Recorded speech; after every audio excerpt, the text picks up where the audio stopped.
નમસ્કાર મિત્રો, આપણા ગુજરાતની અંદર હમણાં જ સ્થાનિક સ્વરાજ્યની ચૂંટણી સંપન્ન થઈ અને ભારતીય જનતા પાર્ટી ફરી એકવાર ભગવો લહેરાવી અને સત્તાની અંદર પ્રસ્થાપિત થઈ છે. અને આ ભાજપના જે લોકો છે ખૂબ નાચ્યા, ખૂબ ઝૂમ્યા અને વિકાસના ખૂબ જ ઢોલ પીટ્યા, પણ આપણા દેશની વાસ્તવિક પરિસ્થિતિ શું છે એ હમણાં જ એક વિડીયો વાયરલ થઈ રહ્યો છે ઓડિશાનો, જીતુ મુંડાનો. એ આપ સર્વને ખબર છે અને એ આપના સ્ક્રીન ઉપર પણ તમે જોઈ શકો છો. ભાજપના લોકો ચૂંટણી જીતવા માટે સામાન્ય જનતાને સામ દામ દંડ ભેદ ધમકાવો, લલચાવો, ફોસલાવો, ધમકીઓ આપવી, એ બધું જ કરીને ચૂંટણી તો જીતી ગયા. લોકોની અંદર પ્રચાર માટે ગયા, તમે જોયું હશે કે એક પણ ભાજપનો નેતા સામાન્ય જનતા જેવો લાગતો હતો? નહોતો લાગતો. એ એક વિશિષ્ટ વ્યક્તિ તરીકે એમના કપડાં જુઓ, સામાન્ય ગરીબ માણસના કપડાં જુઓ અને એમના ચહેરા ઉપર અહંકાર જુઓ.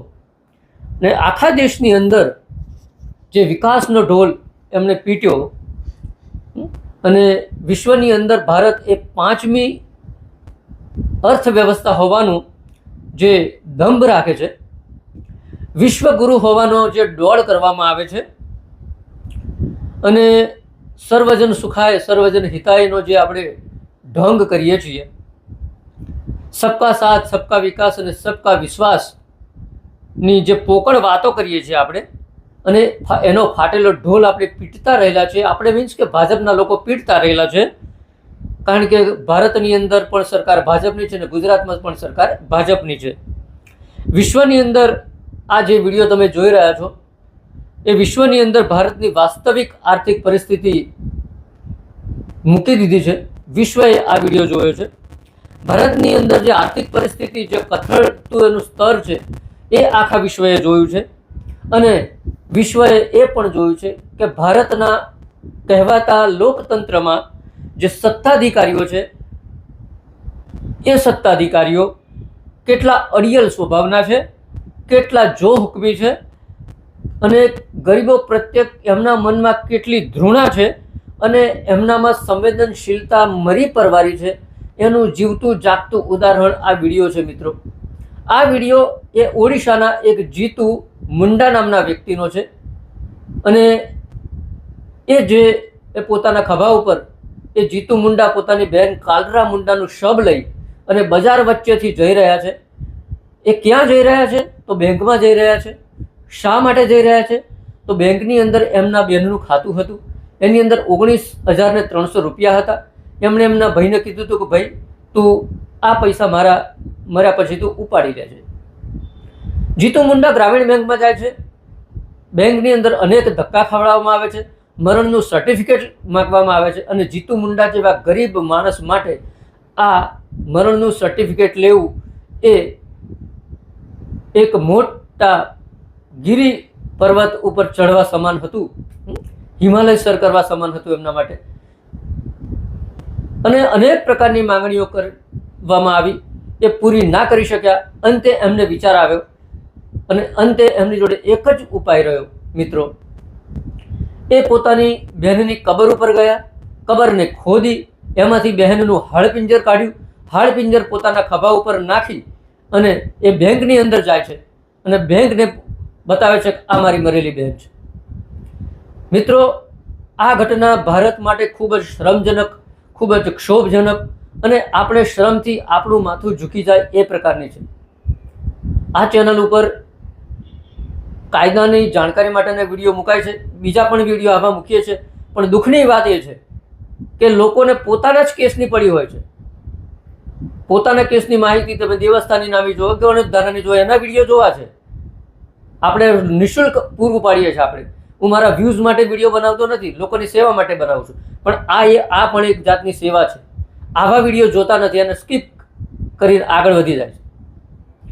તો તમારામાં જો થોડું જમીર જીવતું હોય તો આની અંદર વ્યૂ કે લાઈક નહીં કરો તો ચાલશે. આ વિડીયોને જેટલો મને એટલો શેર કરો, કે જેથી સામાન્ય પબ્લિક સુધી આ સંદેશ પહોંચે કે ભારતની અંદર ખરેખર પરિસ્થિતિ શું છે, ભારતની અંદર ખરેખર કેટલી ગરીબી છે, ભારતના ગરીબોની પાસે આ અડિયલ સત્તાધીશો કેટલા આવા કામો કરવા માટે મજબૂર કરતા હોય છે. તમે પોલીસ સ્ટેશન જુઓ તો ગરીબોને માર પડવો એ સામાન્ય વસ્તુ થઈ ગઈ છે. તમે મામલતદાર કચેરી જુઓ તો ત્યાં પણ ગરીબોને ધક્કા એ સામાન્ય બાબત થઈ ગઈ છે. આ જીતુ મુંડા કેટલી હદ સુધી કંટાળ્યા હશે કે એમને પોતાની બહેનનું એ કંકાળ થઈ ગયેલું એ હાડપિંજર એ લઈને બેંક સુધી જવું પડે છે. આપણા ભારત દેશની ગાદી ઉપર ચઢી બેઠેલા આ સત્તાધીશો માટે શ્રમથી ડૂબી મરવા જેવી ઘટના છે. એમનામાં થોડી પણ જો શરમ હોય, કારણ કે આ ભારતીય જનતા પક્ષના નેતાઓ બિલકુલ બેશરમ છે, કારણ કે અમને લાજ શરમ મર્યાદા એવું કશું છે નહીં.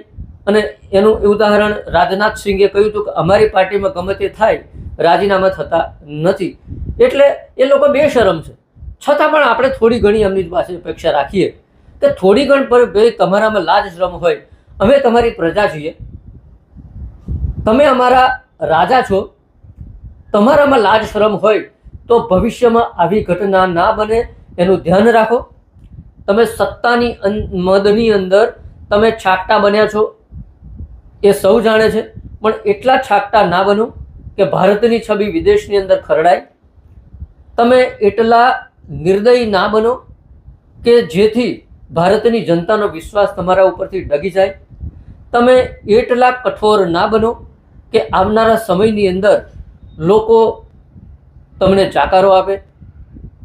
આપણે કોઈ રાજકીય પક્ષ સાથે જોડાયેલા નથી, પણ આ હૃદય કંપાવી દે એવી ઘટના છે. ગુજરાતની અંદર આપણે જોઈએ તો કેટલી ત્રાહિમામ પ્રજા થઈ ગઈ છે, પણ આ ચૂંટણીની અંદર જે લોકો ત્રાહિમામ હતા, જે લોકો ઉદાસ હતા, નિરાશ હતા, જે લોકો કંટાળેલા હતા, એ લોકોના કારણે આ ભાજપ સરકાર બની છે. કારણ કે એ લોકો ઘરની બહાર વોટ આપવા નીકળ્યા નહીં. કંટાળો હતો, નારાજગી હતી, પણ ઘરમાં બેસી રહ્યા. એટલે એવા લોકોને પણ મારી એક વિનંતી છે કે આપણે બૂમો પાડવાની નહીં. ભાજપ મારે તો માર ખાઈ લેવાનું, જમીન માગે તો આપી દેવાની, ઘર માગે તો આપી દેવાનું. આપણે ફરિયાદો કરવાની નહીં. એવો પણ કહેવાનું નહીં કે અમારો અવાજ વિરોધ પક્ષ ઉઠાવતું નથી. કોંગ્રેસે તમારી સમસ્યાઓ ઉકેલવાનો ઠેકો નથી લીધો, કે આમ આદમી પાર્ટી કે બીજા કોઈ પણ વ્યક્તિએ તમને થતા અન્યાયની સામે લડવાનો કોંગ્રેસે ઠેકો નથી લીધો. જ્યારે તમારે તમારા જે નારાજગી એ વ્યક્ત કરવાનો સમય આવ્યો ત્યારે તમે ઘરમાં બેસી રહ્યા અને પાછા ફરિયાદો કરો છો. અમને સરકાર આમ કરે છે, અમને સરકાર તેમ કરે છે, અમને ભ્રષ્ટાચારના પૈસા લે છે, અમારી જમીન છીનવી લીધી ને અમને શિક્ષણ મોંઘું કરી દીધું ને રોડ નથી ને રસ્તા નથી ને ગટર નથી ને પાણી નથી.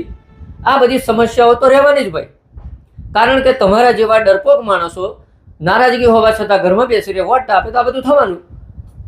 તો આજે આ વાત કઠોર હૃદય આપના સુધી મૂકવા માટે આવવું પડ્યું. ખૂબ જ હૃદયને કંપાવી દે એવી આ ઘટના હતી. એ તમે સ્ક્રીન ઉપર જોઈ, આ સ્ક્રીન ઉપર બતાવવાનું દિલ પણ નહોતું ચાલતું, પણ આ એક વરવી વાસ્તવિકતા છે. આપણે બધા એનાથી સજાગ રહેવાની જરૂર છે. અને આના માટે શું શબ્દો વાપરી શકાય? ખૂબ જ ગંભીર પરિસ્થિતિ છે ભારતની. ભગવાન આવનારા સમયની અંદર ભારતને બચાવે, ભારતની અંદર ભાઈચારો સ્થાપિત થાય એવી આપણે પરમ કૃપાળુ પરમેશ્વર પાસે પ્રાર્થના રાખીએ છીએ. એ જ અપેક્ષા સાથે આજનો વિડીયો હું પૂરો કરું છું.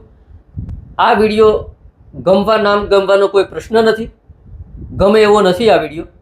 આ વિડીયો બનાવવાનું પણ મને ગમતું નથી, પણ આ વિડીયોને શેર જરૂર કરજો મિત્રો. લાઈક નહીં કરો તો ચાલશે. આ વિડીયોમાં મારે કોઈ લાઈક જોઈતી નથી. અને કોમેન્ટ્સ પણ શું કરશો તમે? અને હું કોમેન્ટ પણ વાંચીને શું કરીશ? આ આપણી હતાશા અને નિરાશા વ્યક્ત કરવા માટે જ તમારા સમક્ષ આવવું થયું હતું. ફરી તમારી સેવામાં કાયદાની જાણકારી માટેનો વિડીયો લઈને આવીશું. જોજો એ. હવે જોઈએ છે કે આ વિડીયોને આપ કઈ રીતે આગળ વધારો છો. આજના સમયે આટલું જ. જય ભારત, જય સંવિધાન. ભગવાન મારા ભારત દેશને બચાવે એવી અભ્યર્થના.